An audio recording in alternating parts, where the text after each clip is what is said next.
Welcome to episode 10 of Ethnocynology with David Ian Howe. I'm your host, David Ian Howe. I recently did a video on anthropology and the apocalypse and kind of laid out several movies and books and TV shows and just other media that have to do with the apocalypse, but specifically like ones that have to do with dogs. I Am Legend being probably the most recognizable one with the dog, a boy and his dog and stuff. But one movie that I completely forgot to add to that list was Children of Men.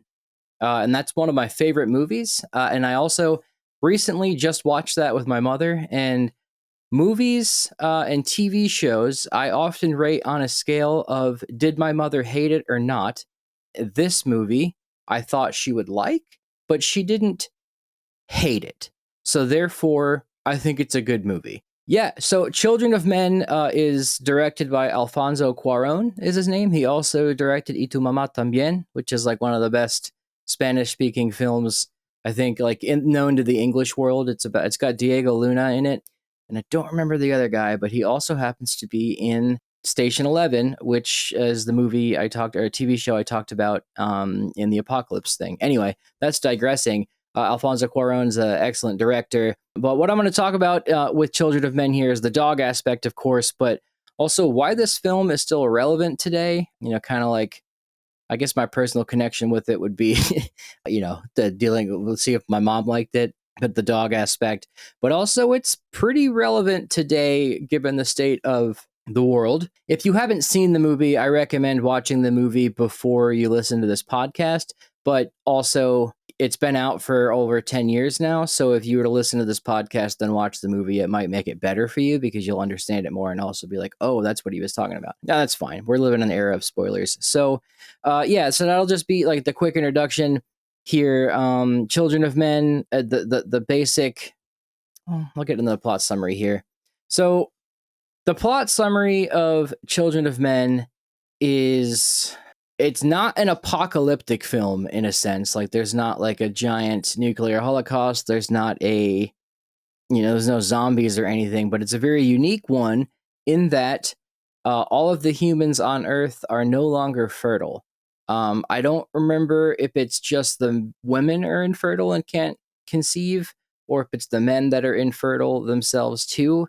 I'm not sure. But the beginning of the movie opens up with, and it stars Clive Owen, whose name is Theo in the movie, who is just like, it takes place in London, or the UK, I should say. It starts out in London.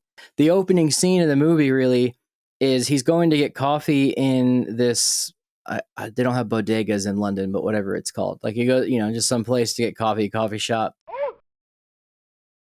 And in the coffee shop, they're watching TV, and it's the news.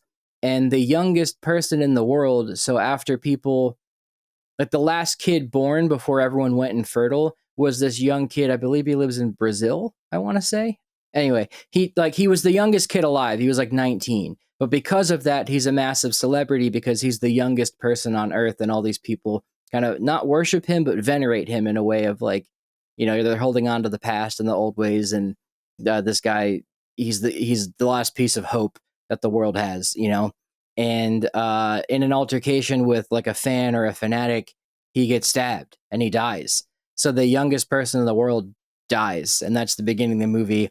And then as he walks out of that coffee shop, like narrowly misses it, like he like maybe takes two buildings down from down the street of that building, it gets bombed.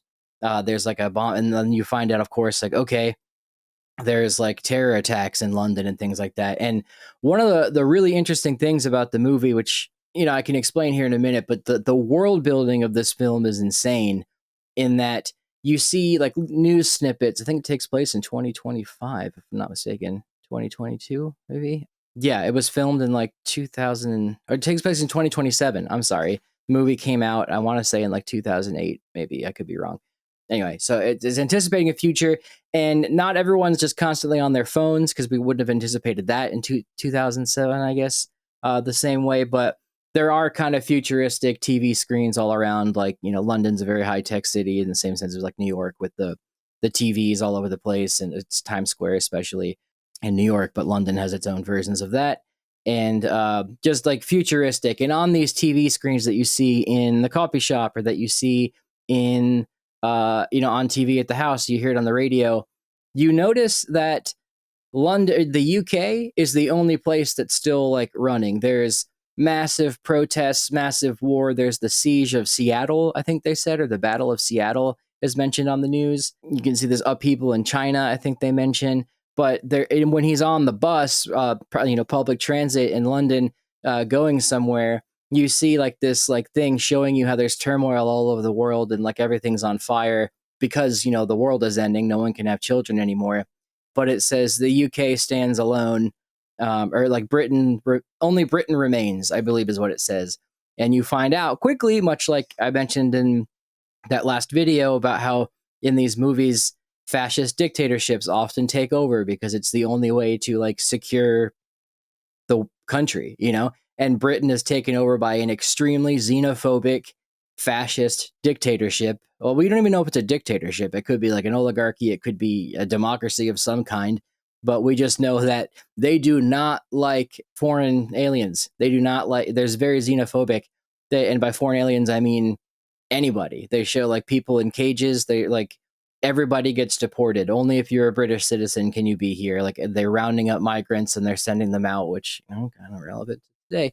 Sending people out, and like you see frequently throughout the movie, like people in cages. And at one point, like there's an officer like walks on the bus and he's like taking people and putting them like arresting them and sending them out of the country. And he's like, "You people make me sick." And it's like such a distinct like. I don't think our problem's like that bad yet. We're not looking at people as like, vermin. And that sounds like rough to say, but the movie really shows you like how that could go in an apocalyptic future like that. But of course, Britain remains because of that. They're like deporting all these people. They're keeping the borders extremely secure. They're not letting any terrorism. They're not letting any, I guess you could say, drugs. They're not letting any like other political or anything else. They're just keeping Britain.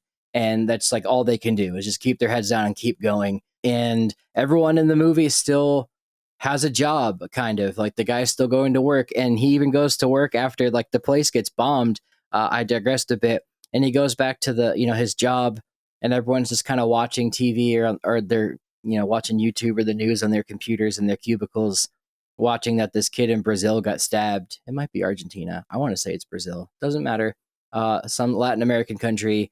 The youngest man in the world was killed, and everyone's like depressed and sad. And he's like, "Oh, I'm gonna go home. I'm quite depressed about baby Elliot, whatever his name was." And the boss is like, "Whatever." Like you can just tell it's like there's a genuine feeling of like bleakness, and this is just part of being in Britain. Is the sky is always gray. I noticed that when I was there. If it's not raining on you, but the whole movie has a very gray, dark tone to it. And everyone's just like melancholic and stuff. But the main plot is, and you see many signs throughout the city too of like there's mandatory fertility checks for men all over the place. So that's right. So men, I guess, can be fertile. It's just as women can't conceive. Maybe is the point. I don't remember if they established that. If you've watched the movie, let me know in the comments. But either way, there's like mandatory. It's like a fascist dictatorship. Like we need to have children. There needs to be some kind of cure.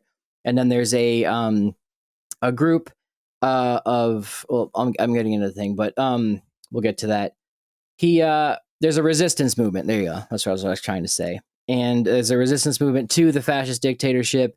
And there's also the birthing project, I want to say, or the rebirth project, which supposedly is somewhere outside of England. I believe it's in the Canary Islands, which is those are the Azores or the Canary Islands off of Africa or Spain.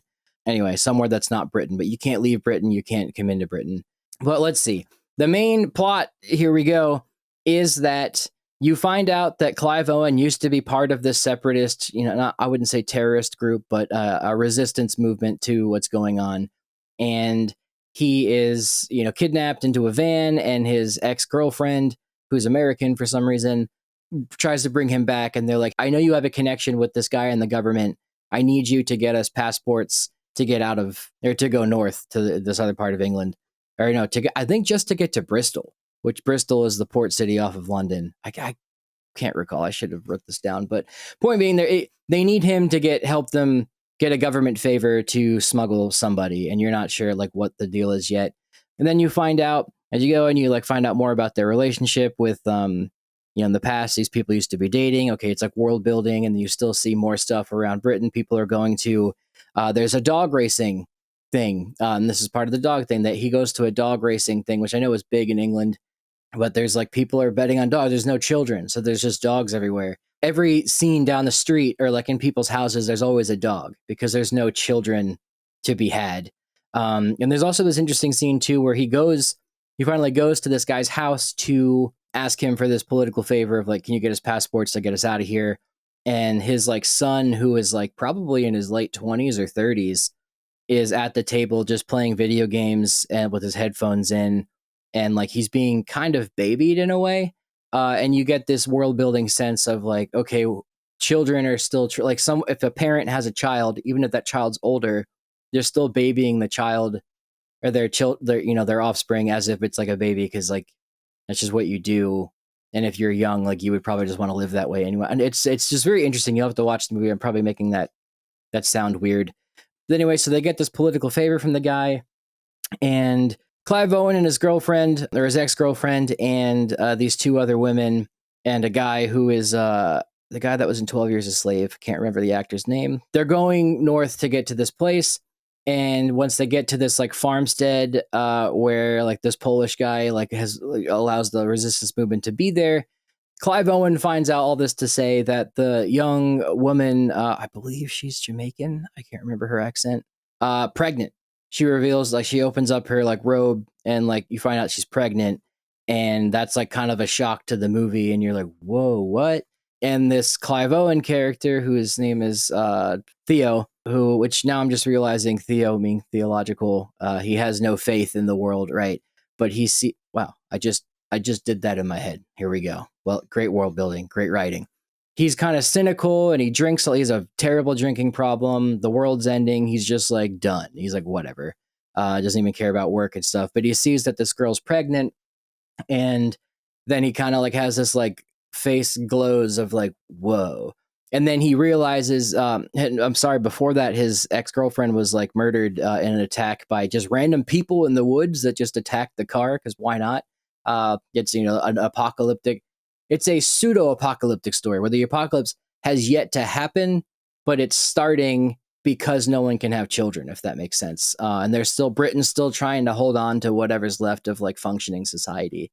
And as we know from anthropology, like society, and this is the Malinowski thing, culture, works to benefit the individual, but it keeps groups cohesive and stuff like that. But culture exists to, benefit you. How would I explain this? Culture exists to benefit the individual, but by collectively like participating in the same culture, it helps everybody at the same time, if that makes sense. So keeping Britain running and operating in this way and going about your day-to-day business just makes the average person like Theo in this film like have something to live for, So we find out then the girl is pregnant, and he's immediately like, oh man, I have to right. And I said this, his girlfriend was murdered, and then he's like, okay, I got to carry on what she wanted. And I understand why this was so crucial, but she wouldn't tell him what was up. And he realizes in the rest of the movie, he's doing like everything he can in his power to get this girl to where she needs to go because she's the, future of humanity. So obviously this girl's pregnant. The point of the movie would be bad if she just dies, but she ends up having the baby, and they get put in this migrant detention center, and she's about to give birth, like she's having contractions, and the other lady that they were with was like a doula, I guess, or like a midwife. Well, you find that out actually. Yeah, she used to be a midwife, and she worked at like a hospital where they deliver babies, and she remembers like the week where it just like all of her business just disappeared. Like everyone just stopped having babies, and that's when she gave up with hope. And it's just like one of those nice little monologues between her and Clive Owen and like this nice little setting. And the girl that's pregnant is out like on a swing set, like in this, bombed out building or abandoned building, not bombed out. Just like, it's just the juxtaposition and the world building and the themes and the setting of the movie is just kind of bleak. But you get these little human moments and like anthropological moments in that sense.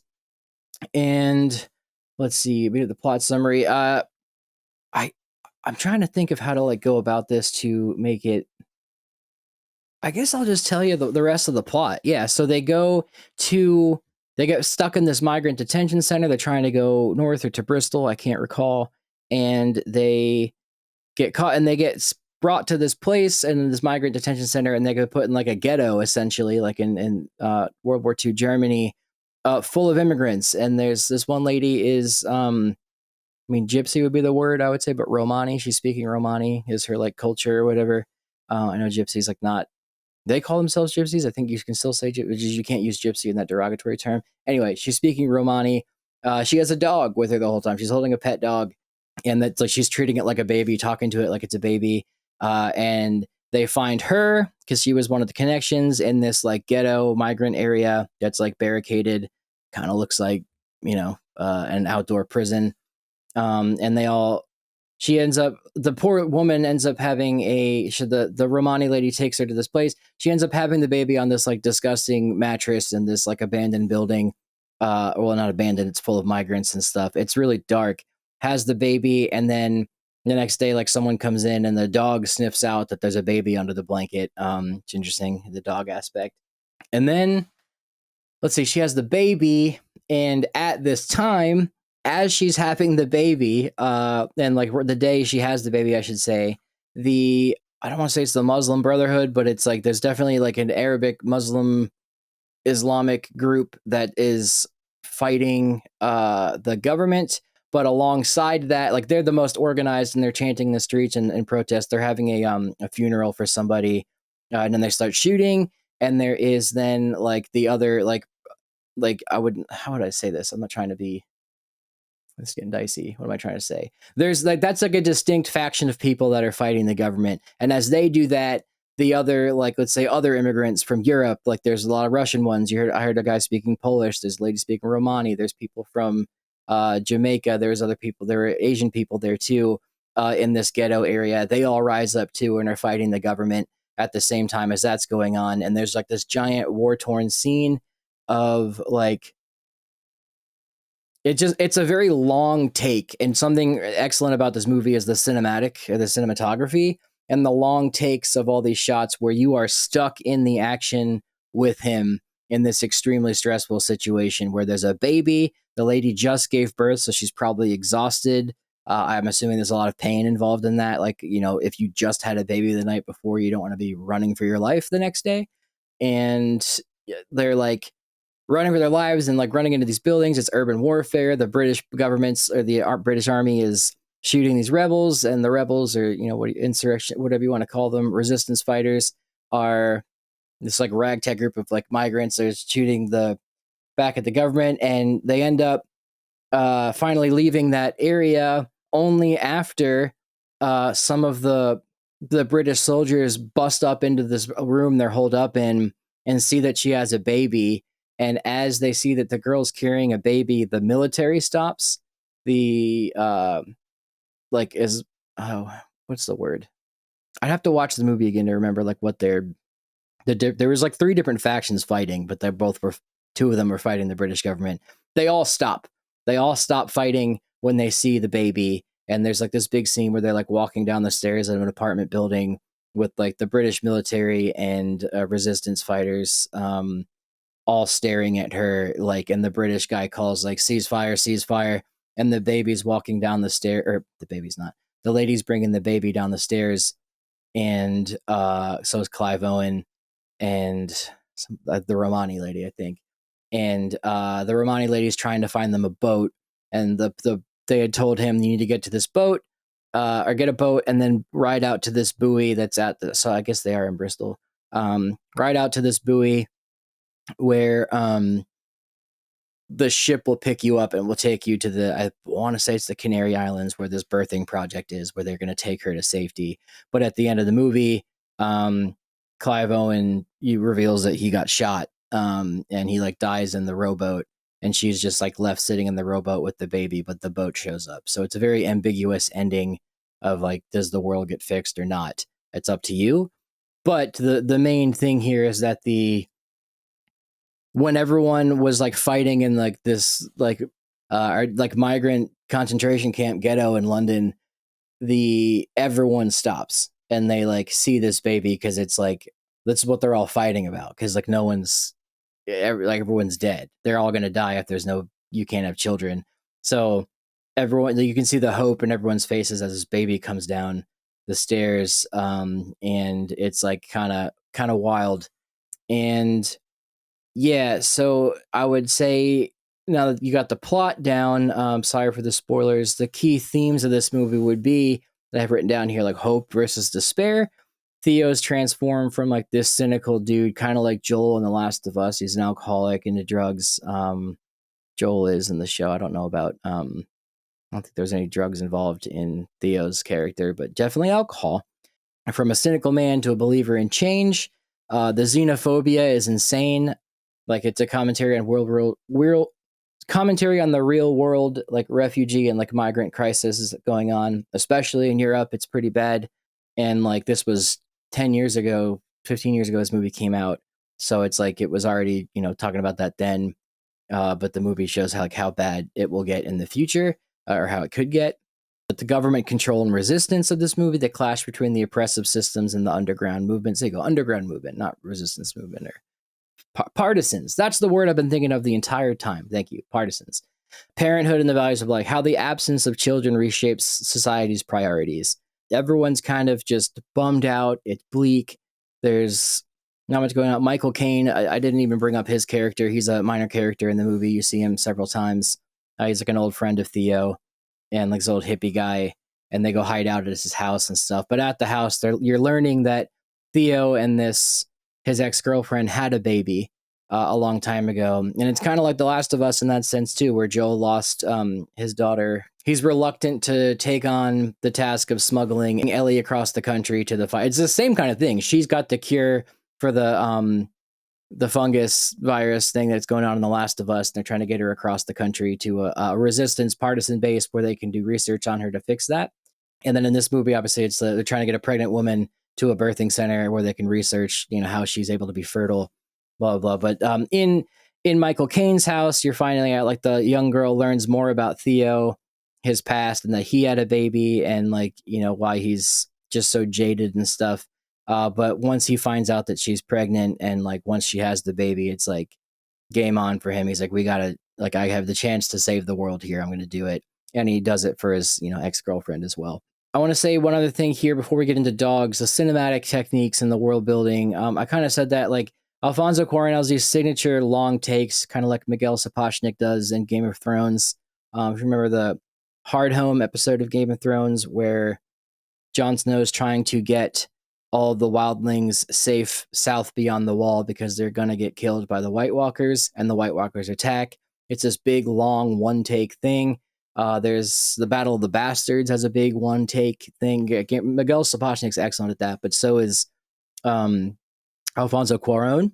And in this movie, like the long takes keep you in the action. Like a cut and a take and a stuff always take you out of the scene for a second. If it's done really well, obviously you still stay engaged in the movie. But like when you're watching this movie, especially in that big, long partisan versus British government sequence, and like there's like there's just like shouting and chanting and stuff, and like people screaming in the background, and there's bullets and there's explosions and stuff. Like you're all stuck in it with this big long take following these people, which is a testament to the acting of the movie, like how they all remember exactly what they're supposed to do as the camera follows them through like a 10-minute long scene full of action and like with thousands of extras in there. Because I said there was that group with the Islamic funeral procession where they're like chanting and shouting and shooting guns in the air.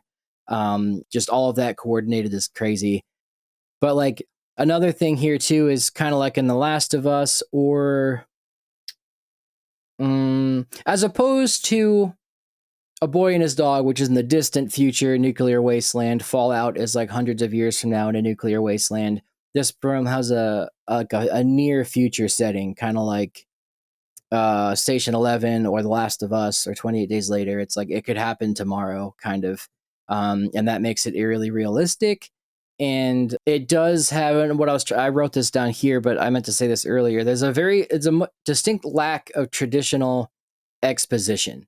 Like viewers learn through immersion. There's no thing in the beginning of the movie that tells you like, the rest of the world's on fire, Britain stands alone kind of thing. They don't tell you about the partisan movement. They don't tell you any of this stuff up front. Like, Star Wars tells you with the big scroll in the beginning of the movie. You learn this all yourself as the movie goes, and it Cuarón doesn't expect you to be stupid. Like, he wants you to like be able to pick up on these cues and things like that, and learn about that as it goes. And I think that's like excellent storytelling. But with that lack of exposition, this feeds into the dog thing. I noticed the first time I watched this movie was like 10 years ago, I think in college, and I never. Oh man, college is more than 10 years ago now. Whoa. The first time I watched it, I didn't notice the dog aspect. Like, I wasn't like, the dog guy at that point. So I didn't really think about that or notice it. But this time around, watching it with the idea of like, oh, how do the dogs play into this? Like, every scene has a dog for the most part. Every setting they go to, I should say. Maybe not the coffee shop in the beginning. I'll double check. But the farmstead they go to, or the cottage they go to, or I guess we would call that a ranch here in America, where they go. There's dogs all over the place. The dogs chase the car. There's the dog racing scene. There's the people just all over the place are holding dogs like babies. And in the migrant detention area, we'll just call it a ghetto because that's like kind of how it was designed to look like a Warsaw ghetto. It just like there's dogs all over the place, and it adds to the chaos too. It's another layer of this. The dogs in the movie like barking constantly all over the place while people are talking adds to that chaos. But you can see people are like treating them like humans and babies because there's no babies left. I find that pretty interesting. But they're like emotional replacements. Like, in a world without babies, like, you lavish like attention on dogs. Like, it's like you're just gonna, because I already do that. I don't have a child, and I just did ologies with uh what's her name? Ali Ward. And I was talking with Ali like we were doing the podcast, and I asked her like, what do dogs mean to you? And she explained to me like she can't have children, so she to her parents and her in-laws, like not detestment, but like they laugh at it. They treat their dog like a baby. Like, they do have birthdays for it. They do all sorts of stuff.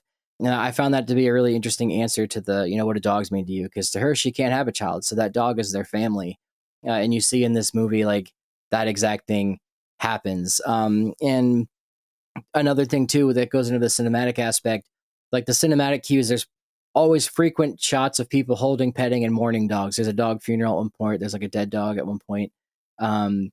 There's just, it always cuts to that, and it's a movie that's so high budget and so well written and so cinematic. Those things are always intentional, and I noticed that. And not to be like a film buff or like a movie snob, but like, I do often, especially as someone who edits video all the time, things that are in there are intentional. Like, I want to make sure it's in there, something that's irrelevant, I try to keep it out. But if it's an intentional thing that sets up something later, I try to add that. And in this movie, for sure, all of these things with the dog, like random shots of dogs like in people's houses and a dog having a birthday party and stuff, is like, or a funeral, sorry, adds to this like world building, and it adds to the, oh, you're supposed to pick up on this, that like human culture has shifted away from taking care of human babies to like dogs as their surrogates in that sense. And then let's see, psychological impact of that, how this reflects humanity's need to nurture and care for something.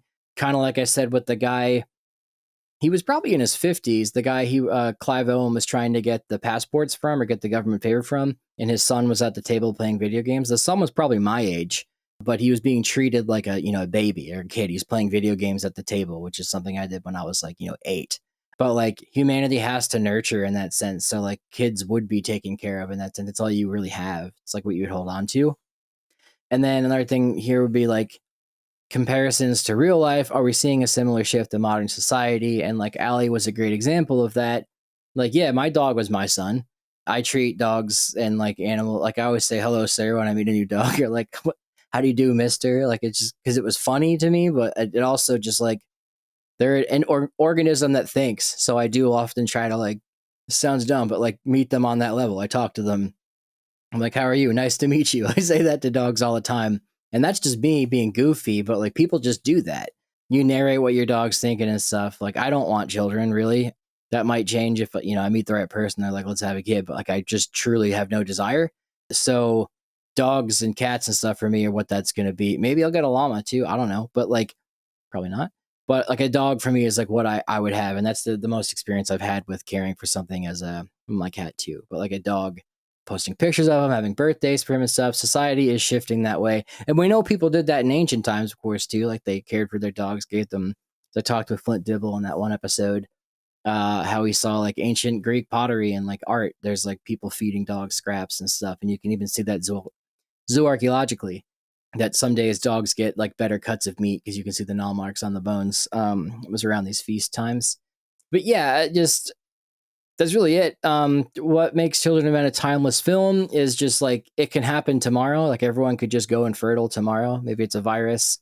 Maybe everyone's on Ozempic now. Maybe Ozempic in 10 years like does something that makes everyone infertile. Don't listen to me about this stuff. Don't take my what am I trying to say here in the Robert Kennedy voice?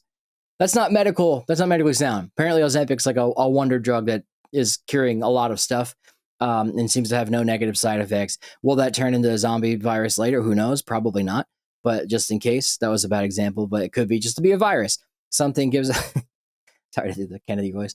A virus could make everyone infertile. Maybe it's the microplastics in our body. Just something. It can happen. They don't explain it in the movie, but you fill in the gaps, and that's also good writing because they don't tell you exactly what happened, but you just know that everyone's infertile and it's a huge issue. So then and then it being a huge issue is so well written and there's such a big story around that, it doesn't matter how it happened because the writing is that good. So something like that, just you can fill in the gap yourself of what happened. My personal takeaway from watching the film is, yeah, I don't desire to have children at all. Like my friends are like, just like all of a sudden are like, let me have a kid. And I'm like, I've never had that desire whatsoever. Like I lack that. But like seeing a movie about how a baby like, changes, people's opinions. And once he sees that the lady's pregnant, whether it's not his hormones really, but it's just like his mentality changes. I assume if I had a partner and she was pregnant, my hormones change. I don't know how that works. Again, don't quote me on the science on that. But there's something there, right? Like there's babies change people. They change your lifestyle, your character. Like everyone I know that has children is like, once you're a dad, like it's just different. Like things, you change perspectives and stuff. So the movies shows you that. Last question for you, unless you have others, would be, what does it mean to be human? One thing I think about, this is not what it means to be human, but what it means to be alive. Okay. This is going to make you want to have a baby, man. I'm warning you. Yeah. But think about Possibly. this. Like, all life descends from this moment where a single cell was created, right? We're all descendants from the last universal common ancestor, Luca. And they lived probably like 3 billion years ago. Think about all the crazy things that happened in that time, the climatic shifts, mass extinctions. Mm-hmm. Through every single one of them, our ancestors survived. Every single one. Like, life has not evolved twice. Life started once. And we have survived every mass extinction ever up until this point. And I don't know what it means to be human, but that's a crazy thing to think about. Nothing that space or the earth could throw at our ancestors prevented them from banging and having a kid. We're resilient. Yeah, no, very true. For 3 billion years. And that's, when you think about that, it's like, man, the odds of me being alive right now and so close to zero. It's incredible. Yeah. That's a good answer, dude. Yeah. So one of the more unique ones. If I find the right woman and it happens, sure. And I'll report back on our resilience as a species. That's it, yeah. For 3 billion years, no mass extinction could wipe out your ancestors, but your lack of riz is ending your timeline, David. Yeah, and I put this on does my mom hate it or not movie scale. I got her to watch Lord of the Rings with me finally a couple years ago for Christmas, and we watched all 3 of them, not extended. I wasn't going to kill her with the extended. It'd be 12 hours, but we did do 9 hours of movies. And I said, what would you give that? And she said, I'd give that an 8 out of 10. And like Lord of the Rings was very good to her. She wouldn't watch it again. Can't stand it, but she suffered through it. And I respected that. She likes Forrest Gump. She likes She likes a lot of, like, she likes like Bridgerton. She watches that kind of stuff. She watches like this one show, a lot of stuff on Acorn and BritBox, whatever it's called, where it's all British crime dramas from like the 90s. And like, I don't know why she's obsessed with those, but whatever. There's better. The Dune 2 is much better than that. There's another show where there's like this Australian doctor nurse guy goes into the outback in like a plane and like saves people way out in the outback. Like, you know, her taste in movies is much different than mine, but she loves Tarantino. She loved Inglourious Basterds. Like we watched Django twice together in the theater. Like randomly, she like loves movies. And this, I figured my mom would very much enjoy this. She liked The Last of Us. And on this one, she was just like, I can't remember what she said. Not that she didn't get it. She was just like, I don't like it. It was just a movie. Like it was. I think that was her answer. Like it just was.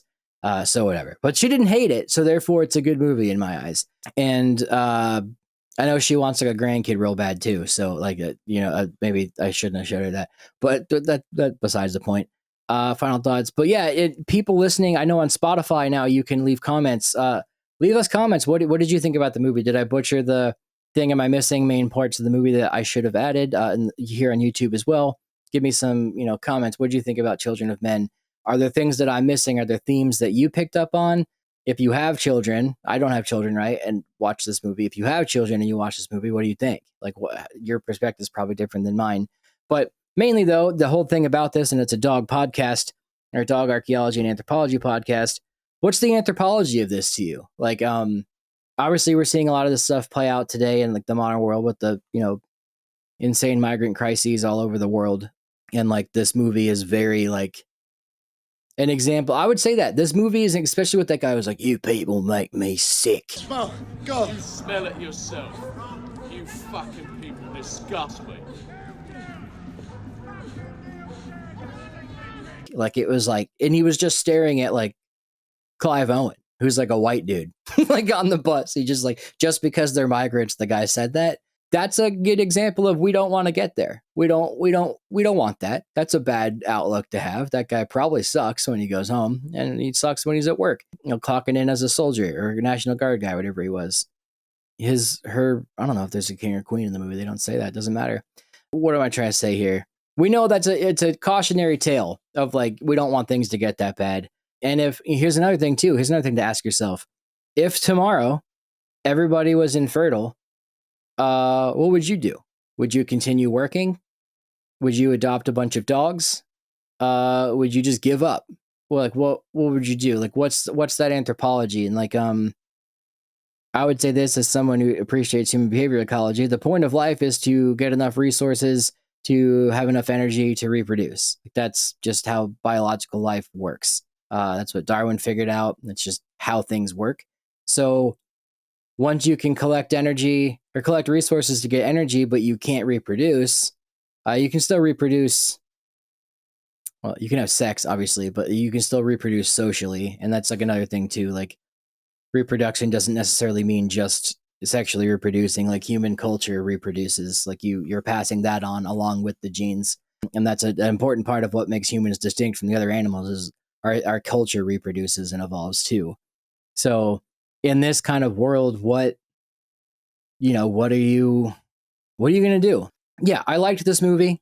It's good. If you haven't seen it, I'd watch it. Let me know what you think. And especially the dog aspect. If you saw other the scenes in the movie that I can't quite remember. I know specifically the dog finding the baby is a big one. The dog's alerting people several times, but the dog racing and just dogs all over the place.